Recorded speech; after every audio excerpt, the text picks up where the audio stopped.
Assalamualaikum warahmatullahi wabarakatuh. Perkenalkan, nama saya Junas Saranga. Saya mahasiswa dari kampus Akademi Teknologi Industri dan Utara Palopo, Prodi Teknik Sipil. Di sini saya akan bahas sedikit tentang etika kerja. Pengertian etika kerja. Etika secara etimologi berasal dari bahasa Yunani, yaitu etika. Etika terdiri dari dua kata, yaitu ethos dan etikos.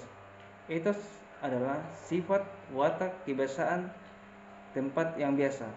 Sedangkan etikos, susila, keadaban, kelakuan dan perbuatan yang baik.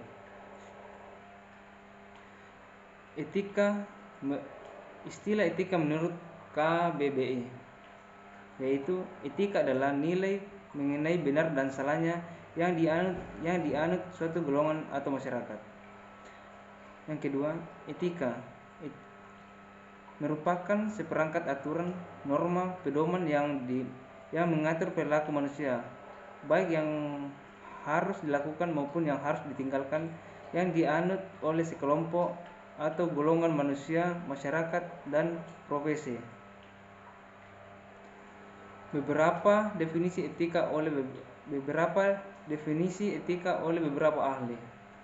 Yang pertama, etika atau etik sebagai pandangan manusia dalam berperilaku menurut ukuran dan nilai yang baik. Yang kedua, dalam sistem filsafat, etika adalah teori tentang tingkah laku perbuatan manusia dipandang dari segi baik dan buruk sejauh yang dapat ditentukan oleh akal. Yang ketiga, etika adalah cabang filsafat yang berbicara mengenai nilai dan norma moral menentukan perilaku manusia dalam hidup. Menurut hukum etika, suatu perbuatan itu dinilai dari tiga, yaitu yang pertama, semasa belum lahir menjadi perbuatan, yakni berupa rencana dalam hati atau niat. Yang kedua, perbuatan nyata atau pekerti. Yang ketiga, akibat atau hasil perbuatan itu, yaitu baik atau buruk.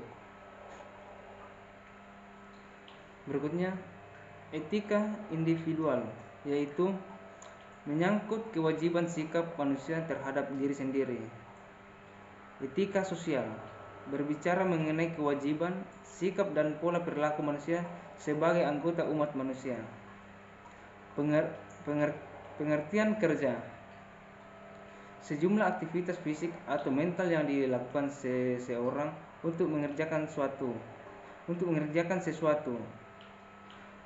Aktivitas dasar dijadikan bagian esensi dari kehidupan manusia sebagai aktivitas sosial.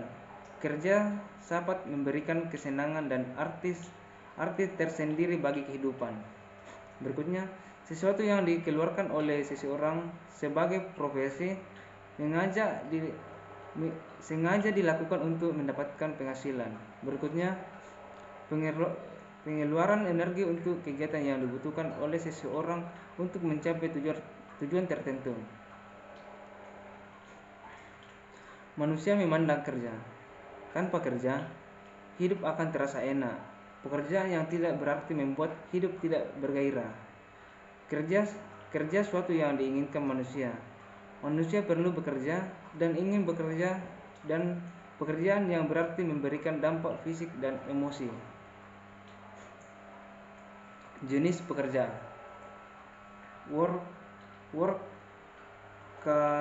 workaholic, orang yang kecanduan kerja, sangat tertarik pada pekerjaan, tidak bisa berhenti bekerja.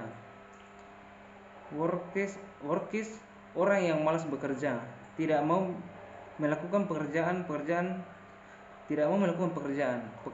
suatu yang menjijikan. Work tolerant, orang yang bekerja sesedikit mungkin untuk mendapatkan hasil yang maksimum, memandang pekerjaan sebagai suatu yang tidak disenangi tetapi harus dilakukan. Orientasi manusia dalam bekerja. Yang pertama, orientasi ekonomi. Pekerja memandang pekerjaan dari sudut keuntungan, yaitu uang yang didapatkan atau diperoleh. Yang kedua, orientasi sosial. Pekerjaan sebagai suatu lingkungan sosial yang didominasi oleh hubungan interpersonal. Yang ketiga, orientasi psikologis. Pekerjaan mengembangkan diri dan memenuhi kebutuhan dari pekerjaan yang dilakukan. Faktor pengaruh tentang kerja. Yang pertama, pengaruh situasional. Hal yang kini dihadapi atau dialami oleh manusia, misal usia, status, pekerjaan sekarang, penghasilan, dan lain-lain. Lanjut, pengalaman masa lalu. Segala macam yang perlu dialami oleh manusia dari dulu sampai sekarang, misal pekerjaan di masa lalu, riwayat pendidikan, dan latar belakang keluarga. Ruang lingkup etika. Ruang lingkup etika sangat luas sehingga terbagi atas terpecah menjadi beberapa bagian atau bidang seperti etika terhadap sesama, etika keluarga, etika profesi, etika politik, dan etika lingkungan. Etiket. Etiket berasal dari bahasa Prancis. Tiket atau kartu undangan yang lazim dipakai oleh raja-raja Prancis bila mengadakan pesta. Sejarah. Raja Laudeon ke-14 membuat daftar fungsi para pejabat lengkap dengan ketentuan mengenai tempat, waktu, dan jenis pakaian. Sejak saat itu, terbentuklah ketertiban dan keteraturan dalam istana raja-raja zaman itu, dan tata tertib dan tata aturan tersebut menjadi pedoman bagi golongan atas. Secara umum, etiket diartikan sebagai aturan sopan santun dalam pergaulan hidup manusia dan dalam bidang kehidupan manusia, di mana manusia tidak melakukan interaksi dengan manusia lain. Beberapa pandangan mengenai etiket. Yang pertama, peraturan atau ketentuan yang menetapkan tingkah laku yang baik dalam pergaulan atau dalam berhubungan dengan orang lain. Yang kedua, cara tingkah laku yang diharuskan oleh pendidikan, kebiasaan-kebiasaan sosial atau diharuskan oleh mereka yang berwenang. Yang ketiga, disebut juga tata krama, kebiasaan sopan santun yang disepakati dalam lingkungan pergaulan antar manusia setempat. Perbedaan dan persamaan etika dan etiket.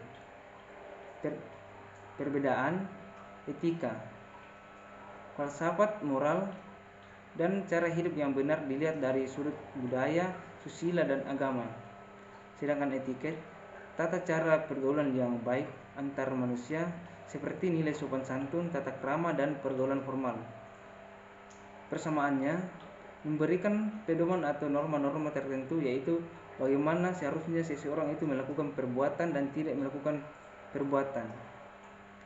Beberapa hal terkait etiket yang dapat mempengaruhi kehidupan sosial seseorang individu. Yang pertama, self confidence yang baik akan memperkuat rasa kepercayaan Anda. Yang kedua, self control, cara mengontrol kesabaran, kemarahan, rasa tidak puas sehingga tidak mudah terpancing oleh emosi dalam situasi apapun. Yang ketiga, body language, hal yang dapat dimengerti oleh setiap orang, salah satunya faktor yang akan mempengaruhi hubungan sesama manusia.